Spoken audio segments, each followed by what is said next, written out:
My name is Ariya Daivari. I think most people know me as Sheik Ariya Daivari. I've been wrestling for about 8 years now. I'm based out of Minneapolis, Minnesota.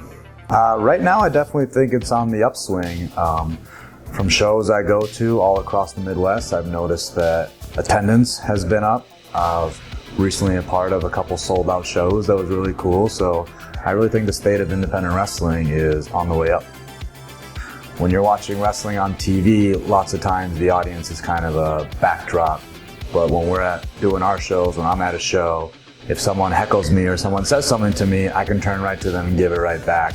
And sometimes they're not expecting that. Sometimes they think, I'm in a big crowd full of people, I can say whatever I want. And I'm one guy out of 100, out of 500, 600, this guy's not gonna notice. And then when you give it right back to them, they go, oh crap. And that's when they notice that this is a much more intimate environment. The audience is not just a backdrop to us, they're actually there to be a part of the show. They make our matches a little bit more special. They're definitely more vocal, which, you know, some may look at it as a bad thing because sometimes the negative gets out there, but I think, you know, if you're going to be in the wrestling ring, if you're going to be a part of a promotion, you should be a good talent. So sometimes it's kind of good because it outs the bad and, you know, brings in the good. That's another thing that's a positive about it, is that sometimes there might be some dude in some random state who nobody knows who he is, but he's killing it month after month, show after show, and people start talking about him, and now this guy gets a little buzz, and now he starts traveling. Everyone gets to see how awesome he is. So sometimes it can be very helpful in how vocal these fans are on social media, on the internet, wherever the case may be.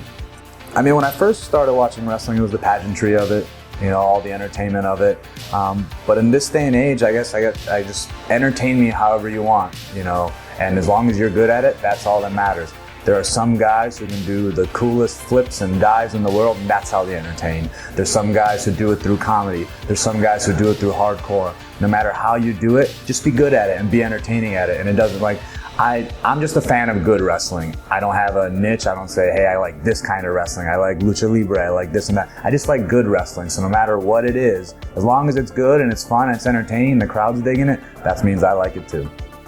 Like I said earlier, like good, entertaining wrestling. And like I said, no matter what it is, I don't know if there's going to be people in the local area, if there's going to be people coming from all over. No matter who comes in, I'm thinking it's going to be the best of the best. It's whatever they do, they're going to do it good. So like I said, if they're high flyers, they're going to be the best high flyers. If they do hardcore, they're going to do the nastiest hardcore. If they're brawlers, they're going to beat each other up. So whatever it is that now brings in, I think they're going to bring in the best of the best.